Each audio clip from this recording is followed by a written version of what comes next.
'to pag-usapan natin 'to, mga insecurities. Insecurities that we don't talk about.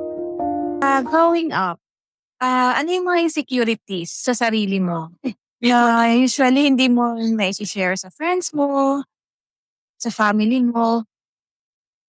Ako talaga I would say na nai-insecure ako dun sa mga classmates ko. Sama nila yung mga bagay. Kasi nga kung makita niya hindi namin kasama no, that's hindi na siya yung friends ko. Ginagawa siya. So, yun yung parang naano ko, ay bakit na you know, lahat. Basta may mga events sa school, yung wini-wish ko na sana kasama mo nga. Ay, more than the rest. Mas even sa session sa graduation, kahintay na wala ko. Parang yun yung insecurities ko talaga. Kahit siguro yun na, yung walang, feeling ko sa Well, for me, akin naman, actually ito naman talaga yung personality ko. Lagi naman 'to napapansin sa'kin ng mga tao na tahimik ako. Pero kasi, um, yun ako, eh. I like to be but I'm thinking na tuloy mula noon iniisip ko, is it a weakness ba? Hindi ba maganda kung tahimik ka? And yung gano'n ka lang kasi parang iniisip ng ibang tao may sarili siyang mundo. tapos minsan misunderstood ka. Nami-misunderstood ka. Bagay, talagang ayan, Mm, tahimik ka lang, oo. Pero growing up naman natanggap ko na yun and parang nakaya ko namang i-handle na yung sarili ko and until now mas gusto ko ako lang. Well, nakikipag-interact naman ako, I have friends like you, 'di ba? Pero ayoko talaga sa loud, sa large crowd na so yun, naging insecurity ko siya before pero ngayon I embody it. Ganito ako, eh, whether you like it or not. Take it or leave it. Oo. And, how about physical? Insecurity physically? 'Di ba usually tayong mga babae may ganyan? Madami. Oo. Super Mm, madami. mm. Actually ako, even now, Oo. ako talaga, vocal ako, especially sa mga close friends Mm. ko. Hindi talaga ako nagagalit sa sarili. Talagang yan yung isa sa mga insecurities ko. Mm. Tapos, feeling ko talaga, ako, Mm. tapos, ewan ko, pero ako, umabot na rin ako sa point na, I embrace it. Mm, mm. Pero kasi dati feeling ko, ay wala sa ay, Mm. hindi ako magbahay. Yun yung mga naisip ko lang. Pero meron ako sa nabasa, the right person, tanggap ka na. Oo. Saka now I'm happy. From time ko ako sa na rin sa'kin ngayon. Yung mga ko, kasi ang dami, insecure ako sa hair ko. Pero actually yung mga insecurities na yun naaano na yun, nagagawa na ng paraan sa ngayon, 'di ba? Magpa-salon ka lang, skincare, Tatsahin na lang. 'di ba? Oo. Pero kasi beauty is in the eye of the beholder, eh. So may mga taong siguro di sila nagagandahan yung mga tao naman, right people, right person is nakikita yung kagandahan mo. Panlabas man yan or sa loob, 'di ba? Ano pa ba yung insecurities na usually, alam mo ba, eto yun, hindi natin alam baka yung isa sa pinakamagagandang babae, may insecurities din sila, eh, 'di ba? Actually, feeling ko talaga lahat naman ng tao may insecurities. Hindi lang din talaga sila open, di Mm. ba? Kumbaga, they compete to themselves or maybe siya rin na only si people na pinagkakaliwalaan mo. Or puwedeng dinadala nila sa confidence nila. Yes, That's how they handle yourselves, 'di ba? Yung gano'n. Pero Totoo yan. Kasi kanya-kanya tayong kumbaga, kanya-kanya tayong napagdaan. Kanya-kanya tayo ng life. So, kanya-kanyang insecurities mo, nanggaling din kasi yan sa childhood ka pa, di ba? trauma, kanya-kanyang Oo, so, trauma, feeling ko walang taong walang insecurity sa buhay. insecurities, oo. Physical, emotional man yun. Even social, di ba? Oo. Relationship. Meron din sila insecurities. Ako, isa sa mga insecurities ko rin dati aside sa talaga. For fear of not being enough, di ba? Oo, oo, isa yan. parang kulang ka and then in the end gagawin mo ang lahat, 'di ba? Gano'n. Oo, oo. Feeling mo pagiging sure, hindi ka na enough. Oo, parang Parang nakakasanagan mo, pero hindi pala maapektuhan healthy ka yung na. feedback. Oo, hindi. Kasi it's like dun naka-base ang value mo sa taong yun, sa ginagawa mo yun. Kaya ka naging kaya ako Oo. naging pleaser, ganyan. Mm. Hawak ko naman yung mga sa smart people 'no, kasi for example ito sa mga kabataan, may mga bata na talagang, matatalino sila, nasa top sila, and then may mga bata naman talaga na hindi sila academically ano, magaling, oo. Pero may iba silang talent. So, magaling ang isang bata sa bagay na 'to, and then yung isa hindi. Baka magaling naman siya sa ibang bagay, like ito academically, pero siya creative naman yung side niya, 'di ba? Kaya nga sinasabing pagka lumaki na sila and nagkanya-kanyang career na sila, 'di ba, ito naman ang pangit, mga nababasa ko nagko-compare sila na parang, "Kumusta na kaya yung mga valedictorian noon sa klase? Ano na sila ngayon?" Na gano'n. Alam mo nakakatuwa lang kasi may iba na parang, comment nila, "Eto nasa bahay nakatambay." Yung parang ano nilalaro na lang nila, eh. Totoo naman talaga yan. Iba, siyempre mayroon naman tayo ganun, halimbawa klase sa atin nung elementary, nung high school. Kumbaga sa class sila yung nag-e-excel tapos pero later on nalalaman mo ay hindi sila pala ganun ka-excel sa school, 'di ba, sa ano sa career. Tapos kung sino naman yung tahimik na hindi parang halos di makasagot sa class, Oo. professional, yung mga successful. So talagang feeling ko hindi nakabastos talaga. Hindi sa academically but Hindi nakabastos. siguro sa grit, number 1 yan.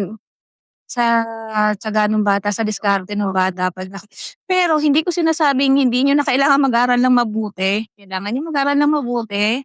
Napakaimportante ng education, kids. Pero kasi meron iba na yun rin yung security post nila, Mm. 'di ba, na halimbawa may mga area kumbaga eto lang na i-reach nila na level, let's say high school lang or ano, college gusto nila nakapag-graduate. Yun yung insecurity nila kaya sila nawawalan ng confidence sa sarili. Naku, speaking, alam mo ba, yan. Alam mo naman yung kwento ko, 'di ba? Nag-start ako, nagkakilala tayo. Sinabi ko yan sa'yo. Oo. So, tignan mo hindi ako ano, pero gustong-gusto ko maka-graduate. Kasi talagang nag-try pa ako before ako mag-abroad 'no, nag-enroll pa ako.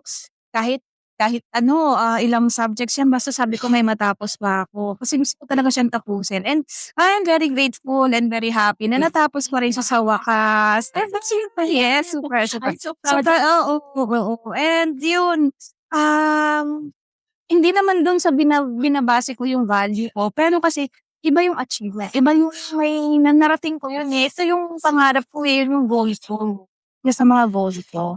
Pero siyempre hindi naman sa pag-aaral, we're not talking about education. Obviously, although education is very important. I mean, halimbawa ikaw meron ka talagang gustong ma-achieve sa buhay, gusto mo siyang paghirapan, iba kasi talaga yung feeling pag nakuha mo na siya, eh. Oo, Diba? super 'pag pinaghirapan mo, iba yung satisfaction.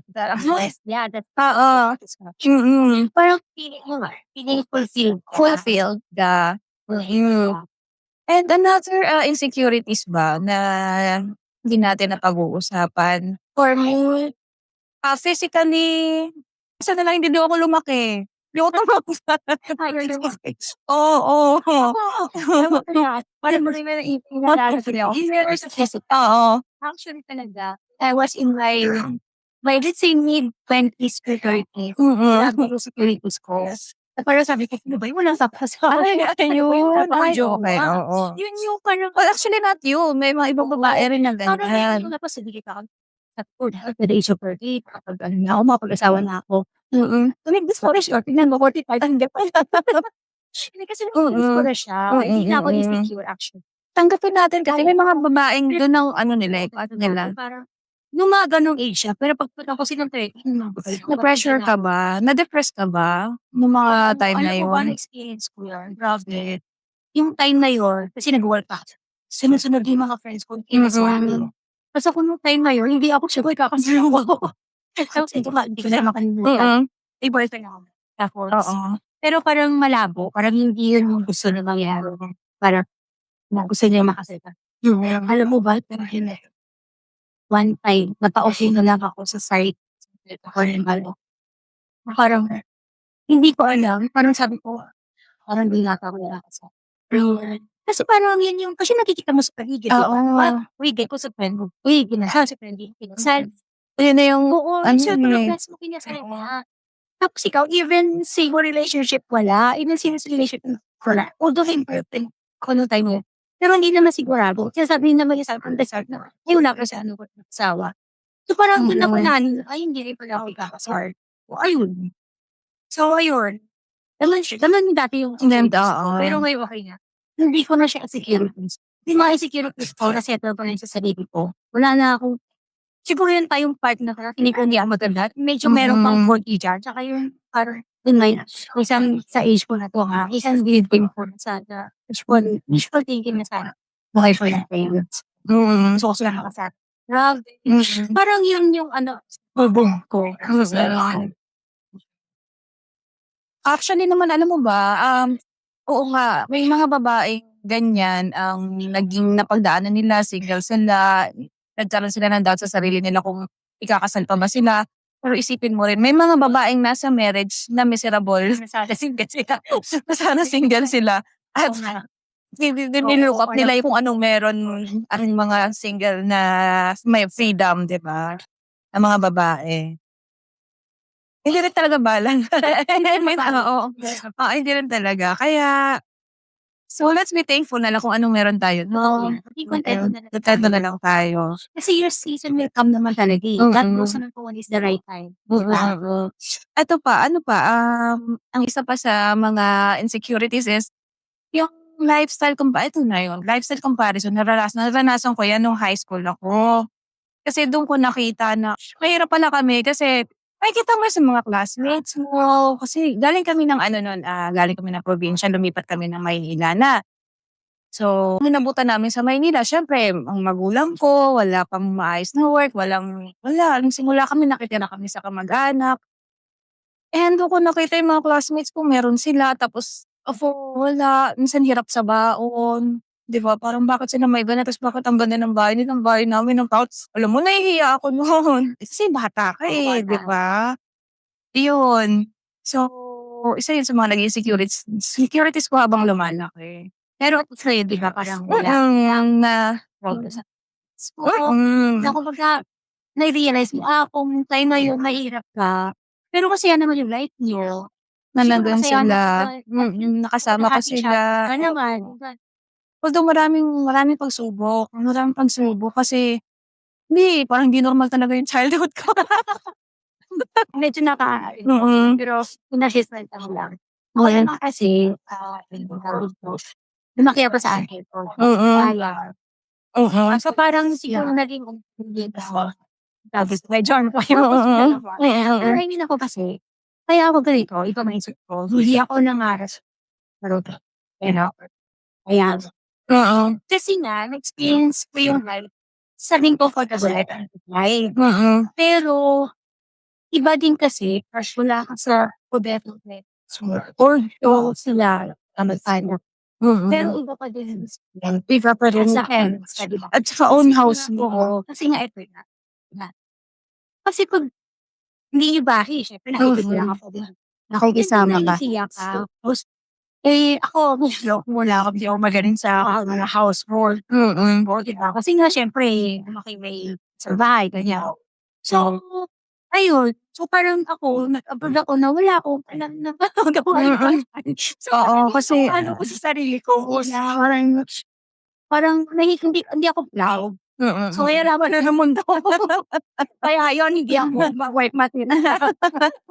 Gano'n. Yun lang talaga na hindi ko ako Same. Birds of the same feather. kaya pero alam mo, hindi na daw yan pinabasa ko. Yung mga nag-work daw na marriages, yun daw yung mga babaeng gumawa. Ay, totoo. Basta according sa study. Oo, according sa study. Ayun. Pero pinapana si Lord. Binigyan ako na naiintindihan niya na ganyan yung asawa ko. Ako na nga lang. Ganon, oo. Hindi mo na naghanap ng share. Pero, Di ba? okay na kung pag ipagluto mo lang. Itlog. Oo, pagbukas natin ng delata, 'di ba? Oo, Oh my God. Ayun, so ayun na nga, yung mga insecurities na we don't talk about is Pag-usapan na natin nga. ilabas na namin. Oo. Um, in the long run kasi actually matututunan mo rin yun na ma-overcome. Siguro magma-mature din katulad sa'tin nag-mature tayo and natanggap na natin yung imperfections natin. Yes. Tanggapin niyo yung imperfections niyo. So, Embrace it. embrace it, oo. And no one is perfect eh. Yes. Tsaka No one is before, perfect. ito lang, before pa masabi ng ibang tao sa'yo, alam mo na. Oo. Kasi you already resolve it to yourself. Oo. Hindi ka na masasaktan kasi pag ibinato sa'yo, oo, ang ganyan ako. Oo, 'di ba? Alam ko yun. Ganoon. Even Oo. even to yourself. Iba pa na. Kaya napaka-pathetic nung mga siguro yung mga mapapang-asar na okay, example na lang natin, bullying, 'di ba? Usually, titirahin ka sa physical mo, sa ano mo. Which is common yung, Oo. yung taba mo na, Oo. parang yung iba kasi sensitive, Mm. di ba? Na, Akala nila okey lang yung sinasabi nila pero nakakasakit na pala sila ng pero damdamin. syempre, even meron talaga ibang friends na concern talaga sa'yo. Pero ako naman, Mararamdaman mo naman kasi kung genuine eh, kung Oo. concerned talaga eh. parang gusto ka lang pahiya or, Oo. kasi kung talagang concern yung friend mo, pwede ka naman makausap ng private, di ba? Oo, it's for your own good. Kausapin mo, sabihin mo ganito na lang. Or daanin mo lightly, 'di ba? Lightly mong ipaliwanag. Ay hindi siya ma-o-offend. Ayusin mo yung wording mo. Siguro sa the way mo na i-deliver yung words mo, no? My God, sayang. Sino yan? Siya. Oo. Pakasasor. Kasi nung time na yun, aminado naman talaga ako Oo. na pinarush ako palagi. So, napapatala ako sa labas natin. Tapos, eto siya, siguro pumasok ko sa bukid ko. Kagigising ko lang po. Happy sa akin. Nung kasama, actually nakasama ko siya before, pero nung time na kami. Ay, Lola. Bebe, yung gem mo, ni Dory pa naman natin. Sabi ko, ito, nag-appreciate ko talaga yung fault. Parang ko sa Shopee Beb, yung na-appreciate ko yan. Oo. Yung ibang tao pa na hindi mo pa sa Oo, sabihin mo na para 'di ba hindi ka na broadcast buong mundo. ano colleague, lalaki siya actually. Oo. Medyo mga ko na. Sabi, "Okey kita ka sa ano, ganyan." Sabi sa bagyo, "Bakit di ba ako sinurot?" Bakit naman kayo parang nawa? Pero nasa-shape ko yung mga ano.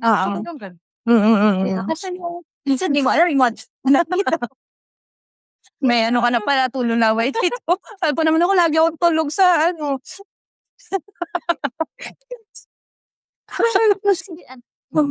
Pero ito nga, siyempre ganito lang. Iba kasi nahihiya din sila. Ayaw nilang maka-offend. Mas masakit naman yung nakikita na ng ibang tao eh. Gusto ko yung sabihin sa akin. Ngayon na, nauna. Kaya sabi ko, parang binigyan ko na sila ng right. Kasi sabihin mo sa'yo, napagpunan mo sa akin. Hindi ibang tao ka, diba? Sabi na, ang kilay mo parang index.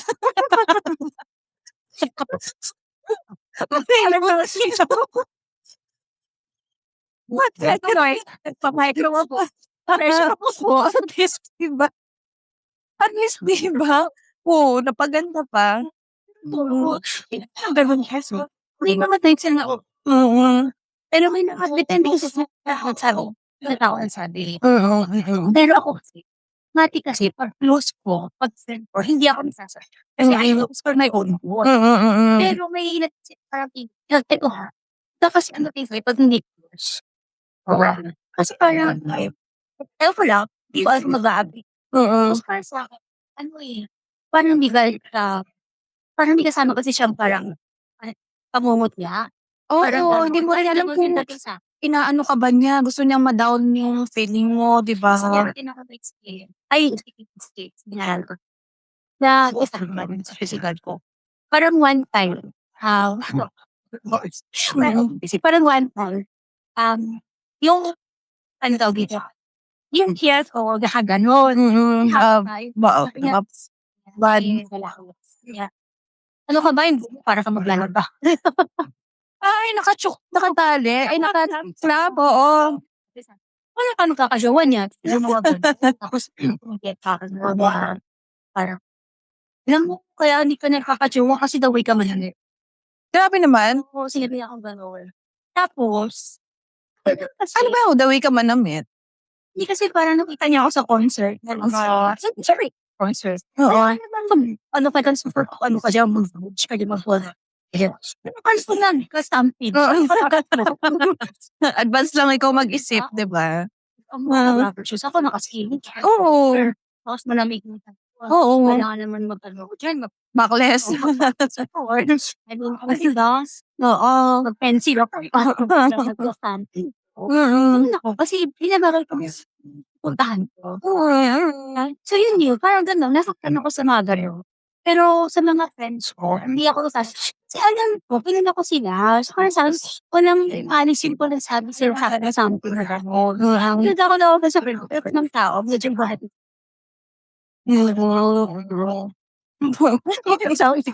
Tawag na lang tayo. Oo. So, ayun, so about these insecurities naman, so lahat naman ng tao may ganyan eh. Lahat naman tayo nakakaramdam ng ganyan. Let's accept our flaws. If you can improve yourself, then do it.